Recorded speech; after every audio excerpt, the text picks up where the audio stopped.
Comment gérer cette surprise des marchés boursiers en fin d'année qui viennent nous frapper? Ou continuer de trouver des belles opportunités en bourse si vous êtes encore actif sur les marchés? Et comment me suivre pendant les fêtes de fin d'année en séjour en Europe? C'est ce qu'on va voir en détail dans cette nouvelle vidéo de suivi hebdo des marchés boursiers. Je vous rappelle, cette vidéo, c'est seulement un extrait de la version complète qui, elle, est réservée aux membres premium de ma formation exclusive Gagner en bourse simplement. Dans cet extrait, on va d'abord couvrir la tendance des marchés actions européens et américains. Et ensuite, on va voir quand même un échantillon des opportunités actions de la 51e semaine de l'année 2018 qui a démarré le lundi 17 décembre et qui s'est terminé le vendredi 21 décembre. Toujours, comme d'habitude, pour vous montrer l'efficacité redoutable de ma méthode, de mes techniques uniques au monde et comment continuer d'engranger énormément de gains en ce moment, même quand les marchés sont en train de chuter. Juste avant, cliquez sur le bouton s'abonner pour pouvoir rejoindre les autres traders qui sont abonnés à Bourse Ensemble et pouvoir recevoir les prochaines vidéos. Alors, j'ai pas la vidéo là en ce moment, je suis avec le casque aussi, je suis plus à Maurice, je suis en Europe, je suis en Angleterre, là pas très loin de Londres actuellement. Il y a un petit peu du bruit, pas mal de passages autour de moi, donc c'est pas la peine que je mette la caméra. Ça sera aussi, donc cette vidéo de suivi hebdo sera le dernier suivi hebdo de l'année. Puisque donc je suis, comme je le disais à l'instant, en Europe, particulièrement en Angleterre en ce moment pour Noël, et puis le reste de l'Europe pour les fêtes de fin d'année. Donc je serai en France par la suite aussi. Donc je profite de cette opportunité aussi pour vous fêter de très bonnes fêtes de fin d'année à tous. Allez voir aussi la vidéo du week-end dernier pour savoir comment aborder les marchés boursiers en fin d'année, savoir un petit peu quoi faire, notamment avec cette période normalement qui est plus calme. On va voir que ça n'a pas été forcément le cas cette semaine. Je vous invite aussi à récupérer le calendrier boursier de Bourse Ensemble 2019. Ce calendrier, il est gratuit, il est super utile. Je vous ai remis le lien sous la vidéo et j'en parlais aussi lors du suivi hebdo du week-end dernier. Donc c'est hyper pratique pour savoir un petit peu quand est-ce que les marchés actions sont ouverts, fermés pour les marchés actions européens et américains. Et savoir aussi quand est-ce qu'on rentre dans les périodes d'annonce de résultats trimestriels pour être un petit peu plus vigilant et ne pas prendre de position juste avant une annonce de résultats.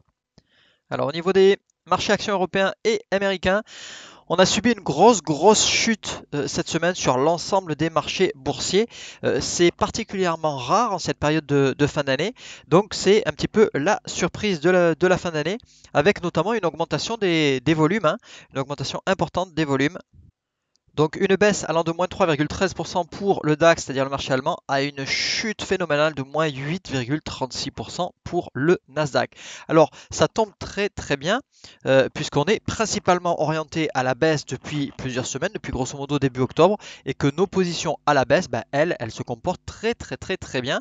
En hebdomadaire, les marchés américains s'enfoncent toujours plus en zone orange, c'est-à-dire sans tendance, et il se rapproche de plus en plus de la zone rouge, c'est-à-dire la tendance baissière. L'Europe, toujours en hebdomadaire, elle continue sa chute en zone rouge. Et en journalier, vous voyez que la tendance des marchés continue de rester toute rouge toute la semaine sur aussi bien le Nasdaq, le NYSE, le marché allemand, Euronext et le LSE. Donc toujours plus en zone rouge, c'est-à-dire toujours plus en tendance baissière. Alors on retrouve la grosse chute du Nasdaq et la plus forte baisse de la semaine avec moins 8,36% de baisse. Vous voyez ce gros marabouzou rose ici, quasiment pas de mèche haute, quasiment pas de mèche basse. Et vous voyez qu'on enfonce les supports les uns après les autres. Le prochain support est aux alentours des 6175 points. Rien n'est en train de ralentir la chute des marchés. Les marchés américains résistaient un petit peu mieux que les marchés européens. Ce n'est plus le cas non plus. On est bien en zone orange maintenant, et vous voyez qu'on se rapproche de la moyenne mobile à 200 semaines qui se situe aux alentours des 5930 points pour pas tarder à rentrer en zone rouge aussi sur une échelle de temps qui est encore plus longue, donc sur de l'hebdomadaire. Et donc je suis absolument pas positif pour une reprise des marchés aussi bien américains qu'européens. Et donc il va falloir continuer à vous satisfaire avec les baisses et c'est de ce côté-là qu'il faut véritablement aller chercher les gains. Il y en a beaucoup, c'est hyper facile. Je comprends pas qu'il n'y ait pas plus de personnes qui opèrent à la baisse en faisant de la vente à découvert. C'est extrêmement facile sur les marchés américains. Il y a des frais un petit peu plus supplémentaires, il y a une complexité qui est légèrement plus élevée, mais malheureusement c'est là où se trouvent les opportunités, c'est là où il faut aller les chercher. Le S&P 500 a affiché une baisse quasi similaire avec moins 7,05%. On voit qu'on est sur un ancien dernier support qui n'est pas très solide aux alentours des 2400 points. On se rapproche de la moyenne mobile à 200 jours et donc on se rapproche de la zone rouge. Je vais basculer en journalier quand même très rapido. Voilà, donc c'est pas une séance en particulier hein, qui a fait chuter les marchés, c'est on chute un petit peu plus chaque jour et on s'enfonce un peu plus chaque jour dans la zone rouge.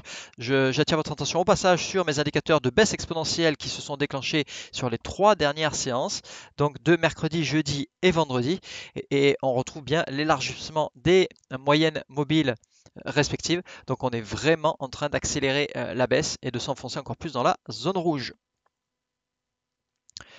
Pour les marchés européens avec le marché allemand, donc ils ont un petit peu mieux résisté cette semaine. Le DAX a subi seulement une perte de moins de 2,13%. On voit que c'est le même cas que pour les marchés américains. Les supports sautent les uns après les autres et on s'enfonce bien en zone rouge. Sur une figure très légère d'élargissement, donc avec des oscillations qui sont de plus en plus amples. Le fait est néanmoins, c'est que on continue à avoir des plus bas qui sont de plus en plus bas et des plus hauts qui sont de plus en plus bas aussi, qui est un phénomène qui est donc extrêmement caractéristique d'une baisse profonde et bien engagée. Le CAC 40 avec une baisse de 3,28%. Pareil, les supports sautent les uns après les autres. On est dans un canal baissier depuis un moment. On est en zone rouge depuis 3 semaines. Il n'y a absolument rien qui fait qu'on a un rebond, même un rebond technique vraiment à l'horizon. Donc on va continuer de chercher de chuter sur le CAC 40. Le FTSE 600 pour les marchés britanniques, une baisse de moins de 2,14%. On est sur une figure d'élargissement à la baisse aussi avec des oscillations qui sont de plus en plus amples. Le prochain support se situe aux alentours des 70,4 points. On est sur la partie basse de la figure d'élargissement, donc on pourrait avoir un petit rebond technique. Ça ne va pas changer grand-chose. On va toujours s'enfoncer dans la baisse qui est déjà bien engagée. Au niveau des opportunités d'actions de la semaine, on a eu largement plus d'opportunités à la baisse, vous en doutez avec le comportement des marchés et la chute qu'on a subie cette semaine. C'est aussi beaucoup plus facile de savoir où aller faire sa pêche, bien évidemment, c'est à la baisse.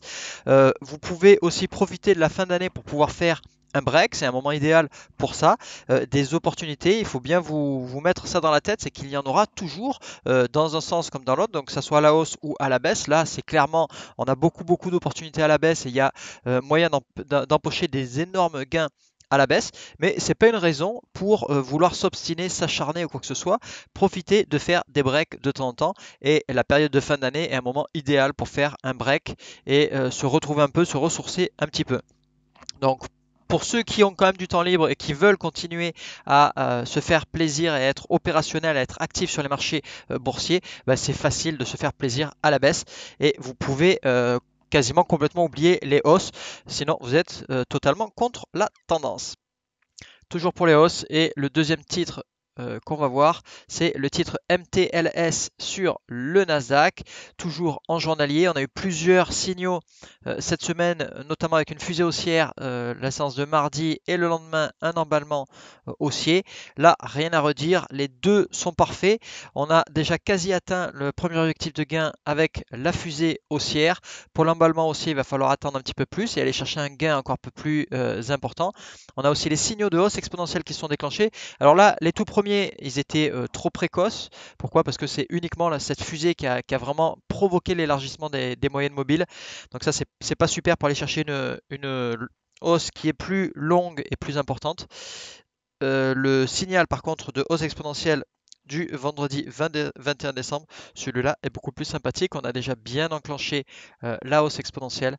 Donc ou vous êtes rentré sur la fusée du 18, ou vous êtes rentré sur l'emballement du 19, ou alors sur la hausse exponentielle du 21.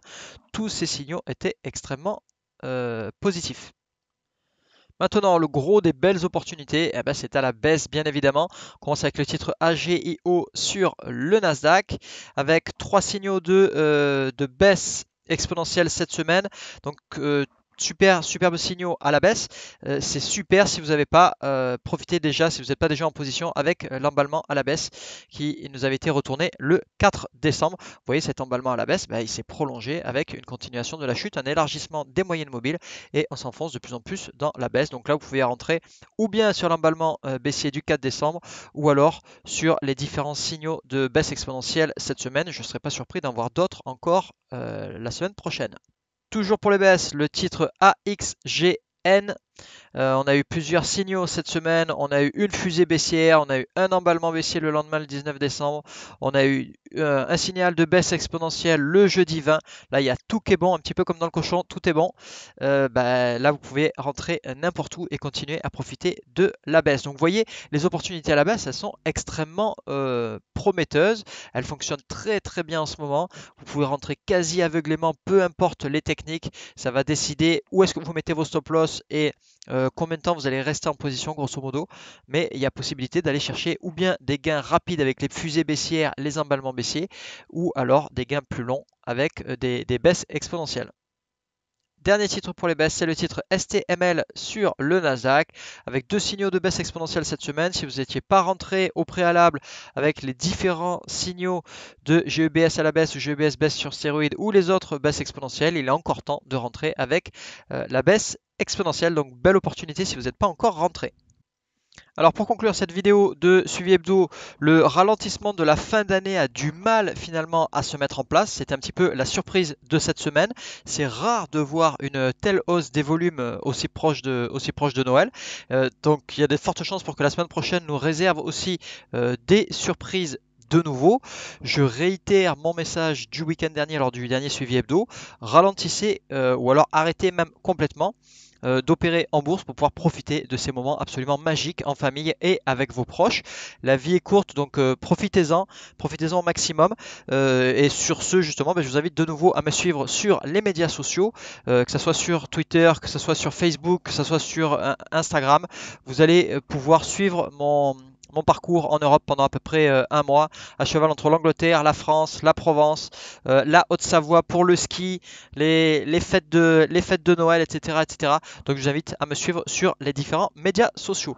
Voilà, je renouvelle mon message de bonne fête de fin d'année, un joyeux Noël, c'est pour très très très bientôt. Et une très bonne routine à vous, une très bonne routine boursière à vous pour ce week-end. Voilà, donc je vous rappelle, pas de suivi hebdo la semaine prochaine, pas de suivi hebdo la semaine d'après non plus. On se retrouve dans 3 semaines pour le prochain suivi hebdo. Merci d'avoir regardé cette vidéo en entier. Cliquez sur le bouton j'aime et abonnez-vous pour ne pas rater les prochaines vidéos. Accédez aussi gratuitement à ma formation La Voie rapide en bourse vers l'indépendance financière avec le lien qui se trouve ou au-dessus ou au-dessous de la vidéo. Je vous dis à très bientôt sur Bourse Ensemble et n'oubliez pas, faites partie des traders qui sont jamais vraiment surpris ou pris à contre-pied par les marchés financiers et qui au contraire profitent des comportements inattendus pour pouvoir enfoncer encore plus le clou. Voilà, bonne fête de fin d'année à tous et à très bientôt. Bye bye.